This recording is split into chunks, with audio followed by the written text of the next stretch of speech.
in this gothic underground city. We all sin. If I bring a couple rounds with me, then we all win.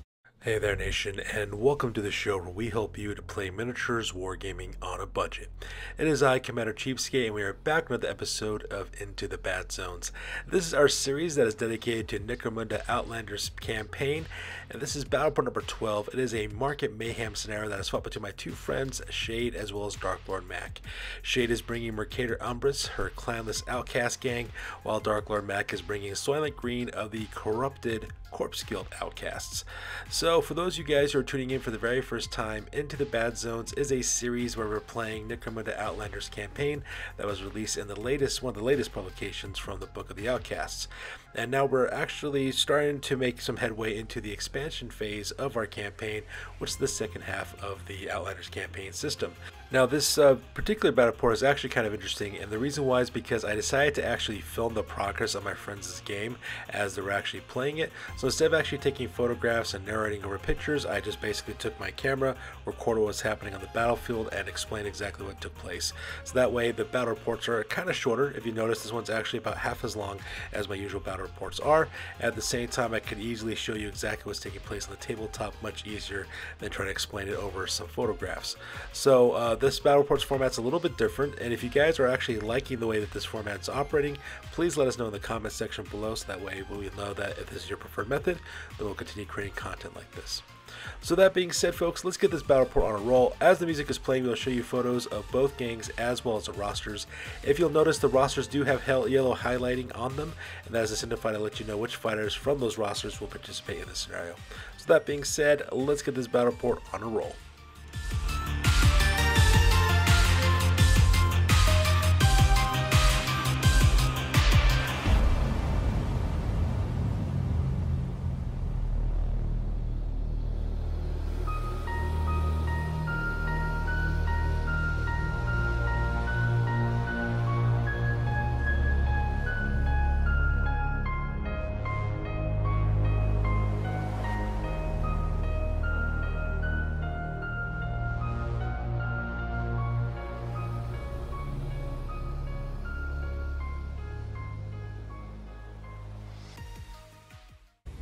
Ladies and gentlemen, boys and girls, dying times here.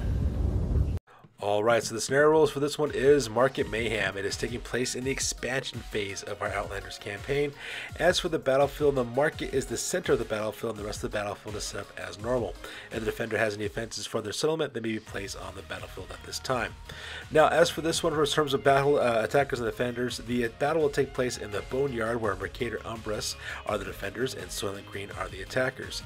Now, for the crews, the attacker gets 10 chosen fighters, while the defender gets 10 randomly chosen fighters. Now, as for deployment, starting with the defender, you alternate deploying one fighter within 12 inches of the battlefield center, and fighters cannot be placed within 1 inch of another, and they continue this alternating deployment until all the gang members have been deployed. Now, as for the victory conditions on this one, the attacker wins if, by the end of the battle, they, but all defending fighters are out of action or seriously injured. Now, the defender does have home turf advantage, so they get bonuses for their battle tests as well as for their nerf tests. And as for the market, because you're fighting inside of a marketplace, strength 5 or higher shooting weapons can't be used. Neither can blast or template weapons. Rapid fire weapons only shoot once, and fighters can't make coup de grace actions or make attacks against seriously injured fighters. Now, because of that, if the attackers inside the marketplace, they can of course loot the target marketplace by rolling a d6, and based on those different values of whatever they roll, they get different loot from the marketplace. And I'll explain that as the battle report goes on. Now, as for rewards on this one, the attacker earns 4d6 times 10 credits if they win, while the defender earns 3d6 times 10 credits if they win. Now, as for experience, all participants earn 1 bonus point of experience, and the attackers earn an additional d6 experience point for the winning gang leader.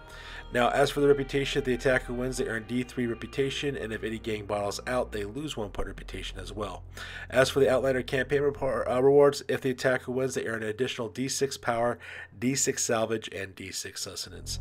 So that being said, ladies and gentlemen, let's get this battle report rolling.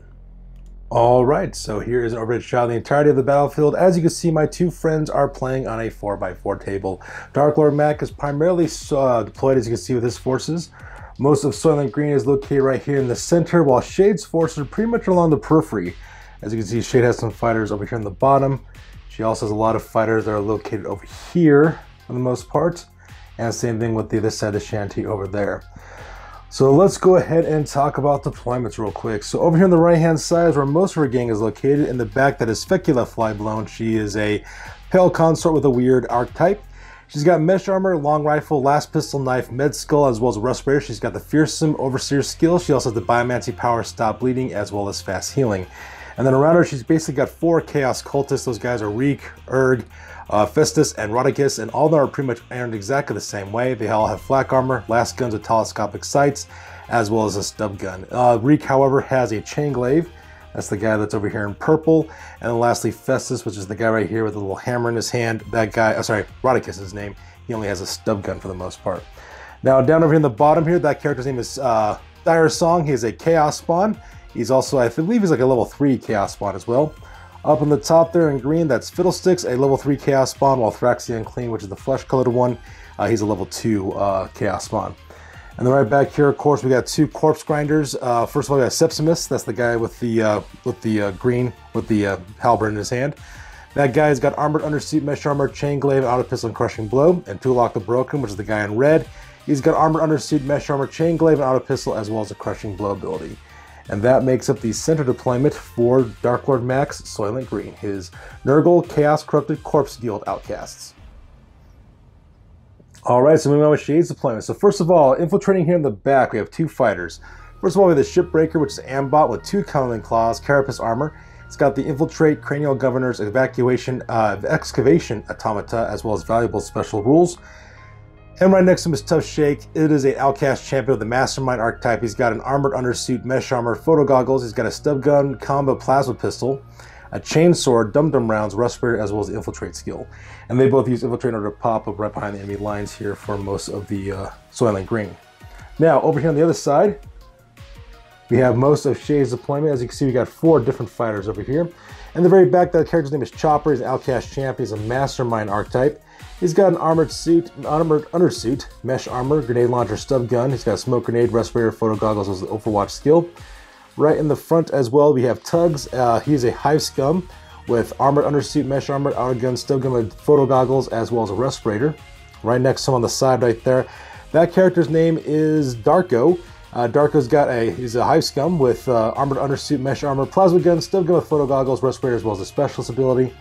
And then finally up in the front, I believe that character's name is Darko, oh sorry, not Darko, that's Santo. He's a Hive Scum with armored undersuit, mesh armor, last go telescopic sight. And then over here on this side, we have the rest of Shade's forces.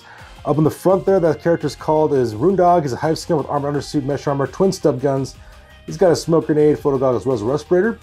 Right next to him is the Deserter, which is a bounty hunter special character. He's got armored undersuit, flak armor, shotgun with solid scatter shot. He's got frag grenades, fighting knife, the Medicae, mentor, as well as overseer abilities. Right in the back, that is Sawbones, a rogue doc with the last pistol Medicae kit and the Medicae skill. And then finally, right next to him as well, that character's name is Donnie. He's got armored undersuit, mesh armor, bolt gun with stub gun, as well as photo goggles. And he's also got a respirator. And that pretty much makes up Shade's deployment for Mercator Umbrus. So now that we have deployments over with, let's go ahead and start off with turn number 1. My 2 friends Shade and Dark Lord Mac will roll off for initiative to see which of them will be going first. Alright, so let's go ahead and start with turn number 1. So Mercator Umbrus managed to get the initiative on this one. So this is after several activations. So let's go ahead and talk about exactly what happened. So first of all, Tough Shakes is a group activation with a Shipbreaker who goes directly into Dire Song. Managed to put 2 wounds directly onto Dire Song, so that part was kind of nice. Now, Tough Shakes, unfortunate for my sister Shade, though, she kind of flubbed her attacks against Dark Lord Max leader, Fecula Flyblown, his pale consorts. Because of that, nothing much happened. At the same time, Fecula Flyblown was able to do anything back with the counterattacks, and neither was Dire Song against the Shipbreaker. So from there, we go directly to Dark Lord Mac, and Dark Lord Mac does Fecula Flyblown as a group activation because she's a leader. At the same time, she uses her Overseer ability on Tulok the Broken. Tulok the Broken, actually for his first set of activation, charges from this set of crates here directly into the Shipbreaker, managed to put 4 wounds directly onto him, put a serious injury on top of them as well. Now, the reason why they didn't take him out of the Critter Growl, of course, is because in this scenario, you cannot take out seriously injured fires with the Critter Growl, which is kind of sad. So because that Dark Lord Mac didn't activate him again for a second set of activations, and that Tulok the Broken charged directly into the back of Tough Shakes. Managed to get 1 blow off with that chain glaive, managed to put up all 2 wounds directly onto him, and managed to put him seriously injured as well. Meanwhile, the rest of the gang here, these two fighters, we have both Reek as well as Rodriguez. Those two guys decided to loot the little checkout stand, and they managed to raise up nothing special, which is the rule they rolled up. And so because they managed to scrounge up 25 credits so far from this little marketplace. And that makes up the turn so far in turn number 1. All right, so the rest of the turn was pretty much lackluster. So let's go and talk about some of the things that occurred. So this is after all the action phases for both of my friends. So first of all, as you can see right here, Subsistence managed to scrounge up one common item that's at least worth 30 credits. He was able to do that by looting up the marketplace. At the same time here, these other fighters also did pretty much the same exact thing, just kind of looting it for the most part. They're able to loot, I believe, 10 credits as well as 10 credits as well as 5 credits between these two guys over here. So because of the match, we're scrounged with 15 credits from there. Now, what ended up happening here, that Fiddlesticks decided to move up directly towards the rest of the gang over here for the Mercator Umbrus. However, though, the guy with the last gun though managed to shoot as well as pin Fiddlesticks, so because Thrax the Unclean, so because that he is currently laying on the ground, he is currently bleeding out. However, the rest of the gang, however, decided to bail out, as you can see right in this photo here. Malok, I believe is his name.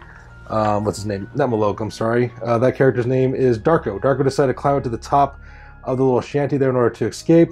Same thing with Doug's as well. Santos, the guy who's left behind shooting, while Chopper decided to go behind directly towards that little center there, so that way he doesn't get killed anymore by getting slayed by that giant chaos spawn, which is kind of understandable, all things considered. Meanwhile, across the other side of the table, as you can see here, Fiddlesticks actually managed to charge directly into Roon Dog, engaged in close combat. However, though, Roon Dog doesn't really do much of anything against him, and vice versa, so they're both still engaged in close combat. Meanwhile, the Deserter, as well as, I believe that's Donnie, they both do double actions to climb to the top of this shanty, while the Doctor on the bottom, his name is Sawbones, he moves double activate, moves do sets of back movements directly to this wall in order to escape that chaos spawn as well. And as you can see, that pretty much leads to the end phase on this one. So with the end phase, we'll go to roll off the end phase, see exactly what happens to my friends as fighters. Alright, so during the end phase, when it came to the injuries on this one, my sister Shade rolled up for Tough Shakes, rolled a flesh wound for him, so because of that, he's still able to fight and stuff, but he's also 1 point toughness less. He can still fight, he's still got powerful shooting weapons and close combat weapons. The only problem is that he's surrounded completely by a huge band of Nurgle corrupted corpse guilders. At the same time over here, however, the Shipbreaker did succumb to his wounds because he does go out of action with an out cold result. And as you can see, that pretty much ends turn number 1 for this part of the scenario. So my friends roll off for turn number 2 to see which of them has priority. Alright, so that brings us directly to the top of turn number 2. So the first thing that ends up happening is that Shay gets the initiative once again on turn number 2. So the first thing that she does, she activates Tough Shakes. Now Tough Shakes does require to try to do launch his attacks with his chainsword, this time opening over with his plasma pistol as well. But unfortunately for Shade though, she forgot that you can't use strength 5 weapons in this scenario, so because he was only able to use the stub gun as well as a chainsword. And was able to put one wound directly onto Flecky the Flybone. She tries to counterattack back, but nothing much happens. Then after that, Dark Lombac goes next. He activates Flecky the Flybone. Flecky the Flybone does her Overseer ability directly onto Dire Song. Dire Song does a double set of active movements to move directly from the center of the battlefield directly to the top of the shanty, or to face on the fighters located over there. At the same time, Tulok the Broken also decided to launch his attacks directly into Tough Shakes, managed to put a spinal injury on him and take him out of action as well, netting himself 2 experience points for putting an enemy fighter out of action, as well as an enemy champion. At the same time, Tough Shakes goes to recovery and also loses 1 strength because of his spinal injury. At the same time, this guy Rodicus also loses the stand, gets another 4 on that one. So because of that, what ends up happening is that now they can get 2 free common items, at least worth up to 30 points, 30 credits. Now from there, of course, we go directly back to Shade. Shade then activates Chopper. Chopper does a double move to climb directly to the top of this shanty, and that makes up the activation so far for turn number 2. Alright, so for the rest of the activations taking place, what ended up happening for my little sister Shade, what ended up happening is that the Deserter basically had Donnie open fire twice with his bolt gun directly into Dire Song. Managed to put a flesh wound on him as well. So because he's currently pinned, he's got a flesh wound on him as well. Makes it a little bit easier to wound. But considering this guy's got like toughness 7, no harm, no foul for the most part. Now, meanwhile, on the other side, as you can see right here, Roon Dog unfortunately gets a serious injury put on him by Fiddlesticks, so because he's in a dangerous situation. Meanwhile, on the rest of the center of the table here, as you can see, the rest of the cult actually scrounged up some more items, and now they actually managed to raise, I think, 25 more credits is what they managed to raise from the marketplace. However, the big score, however, takes place over here with Reek. Reek actually rolls a 6. Because of that, Dark Lord Mac will be able to pick 3 items with rarity value 9 or higher from the trading post, and he'll randomly get one of those items, which is actually kind of cool for him. Meanwhile, over here on the other side, as you can see, up at the top, we got, what's his name, Darko. He's climbing to the top of this structure here, so I can put some pressure directly onto them. And down below, as you can see here, Thraxian and Kali managed to put a serious injury directly onto Santo, so he is currently laying out right now, which is pretty bad. At the same time, you can see Chopper up here, basically the double activation to climb to the top of the shed. And as you see right next to him over there, we have Tugs walking across this gantry walkway in order to escape as well. And that pretty much makes up all of the activations for turn 2. So with the action phase over with, we go directly to the end phase. Alright, so for Shade during the end phase, unfortunately for her, Santo is still seriously injured, so because of that, he is still at the mercy of Thrax the Unclean. At the same time, on the other side here, Roon Dog does manage to recover with a flesh wound. However, though, he still has to deal with Fiddlesticks, as well as another Chaos Spawn, which is located here on the top of the shanty. So with the end of turn number 2, we go directly to the top of turn number 3, and my friends roll off for initiative to see which of them will be going first. Alright, so let's talk about what's happening so far in turn number 3. So once again, Mercator Umbrus of the Clanless Outcasts managed to get the initiative on this one. So my sister Shade goes first. Her very first activation, she activates Tugs. This fighter over here opens fire with his auto gun hitting, managing to hit Thrax the Unclean, and managed to pin him as well. Unfortunately for Shade though, she does get an ammo roll on that one, so some of you roll up to see if she has ammo on her next activation for this character. Now, following from there, of course, Dark Lord Mac then goes next. He activates Fecula Flyblown, who does a group activation with these 2 fighters. These 2 fighters, both Reek as well as Radicus, managed to secure 3 more items that they can actually get of a common rarity items. Not 3 items. They get a free common item of up to 30 credits for that one. And then they also get the jackpot one again, which means they get to choose 3 items of rarity item of 9 or more, higher, and then we'll have to see which of those they'll get. At the same time, Fecula Flyblown did use her Overseer ability off on Tulok the Broken. Tulok the Broken actually moved double movements along this way, another set of simple moves to climb this ladder, and then he did a basic action open fire with his auto pistol directly into Donnie. Now he does hit Darko. He does hit Darko but fails to wound him. However though, Darko has to take an initiative test. He fails and falls like a meteor directly to the ground and goes out of action with an out cold result. So because of that, he makes a full recovery, but he's no longer participating in the battle report. At the same time, for my friend Dark Lord Mac's activation, he then activates Dire Song. Dire Song does a simple action move up, stand back up again, another simple action move directly into Sawbones, which is the rogue doc for this team. Managed to put a serious injury on him as well. He also fails initiative and also fell as well, and he falls through directly to go into Donnie as well. And that pretty much makes up so far the activations for the action phase in turn number 3. Alright, so continuing on with the rest of the activations. So this video is taken after several activations. First of all, once again, Roon Dog as well as Fiddlesticks are still fighting. Fiddlesticks does manage to put another flesh wound on the Roon Dog. However, Roon Dog was able to put 1 wound directly onto Fiddlesticks as well. So because that combat's still going on. And if you're wondering why this character hasn't gone yet, I forgot to mention that. The Deserter actually used his Overseer, try to open fire with his shotgun directly into Dire Song, but unfortunately though, he failed to hit him or wound him for that matter. So because of that, nothing much happens there. Meanwhile, on the bottom here, Septimus does a double movement to go directly to the base of this building, so that way he can climb up on his next turn. Over here, though, in the marketplace, as you can see, 2 more fighters get activated, and they manage to scrounge up 10 credits in total, 5 credits apiece from the marketplace, so they're racking up a lot of resources from looting the marketplace. Meanwhile, over here on the other side, of course, unfortunately, Santos is still seriously injured. At the same time, up here on the top, you can see that, see at the top that Chopper wanted to link up with Tugs. And meanwhile, down below, Thrax and the Killing stands up and does another basic movement to actually move directly towards the shanty, so that we can start climbing it and going after these guys as well. And with the action phase over with, for turn number 3, we go directly to the end phase, and my friends will off for their bottle rolls. So with that, we go directly to the end phase, and unfortunately for my sister Shade, she has to roll a bottle test, and unfortunately for her, she fails her bottle test. Because of that, she will have to take cool tests now for the rest of her gang to actually see if they actually stand their ground. At the same time, Santo is still seriously injured, so because of that, he is still at the mercy of everyone, just kind of bleeding out for the most part. And at this point that my little sister Shay decides to call the game, just because she's taking a lot of losses and she wasn't taking any more losses than she already has. And with that, that nets us a victory for the Soylent Green of the Nurgle Corrupted Chaos Cult. So that being said, ladies and gentlemen, go directly to the post game, because now this game is officially over. That's it, man. Game over, man. It's game over. So now we're on to the post game. So starting off with Mercator Umbrus for injuries. Tough Shake suffered a spinal injury and also lost 1 point to his strength, but he makes it for recovery due to the doctor's clinic that Shade opens up in her settlement during the post game. Now Darko suffers an out cold result, and same thing with the Shipbreaker. Now as for advancements, Chopper, he did level up to level 2, earning +1 to his Blizzard skill and also increasing his fighter's value by 20 credits.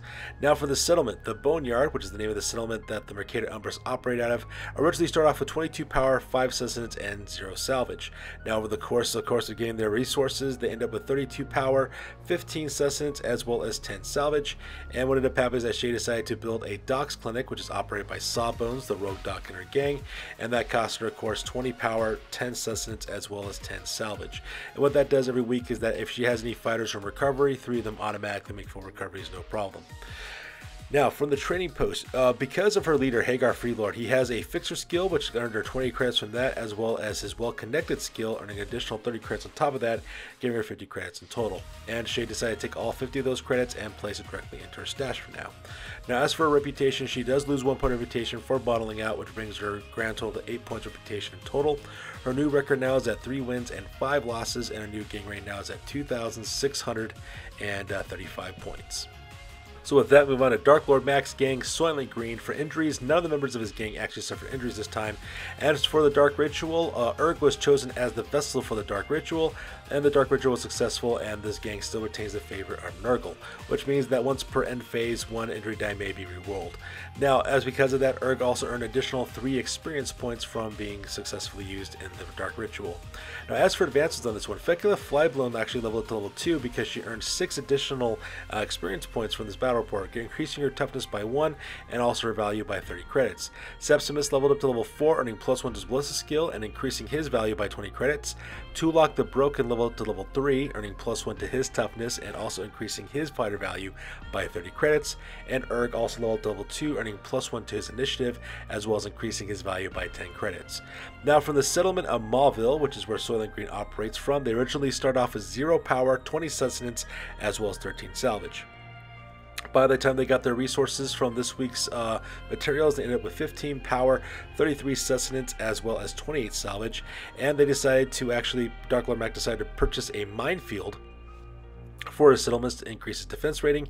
That cost him 10 power as well as 10 salvage. Now from the training post, he managed to score 170 credits from the scenario as well as an additional 75 credits looted from the marketplace, giving a grand total of 245 credits in total. Now he spent 60 of those credits to purchase Hotshot Last Packs for Malignus, Festus, as well as Rodicus. He also spent an additional 25 credits for a telescopic sight for Rodicus's Hotshot Last Gun.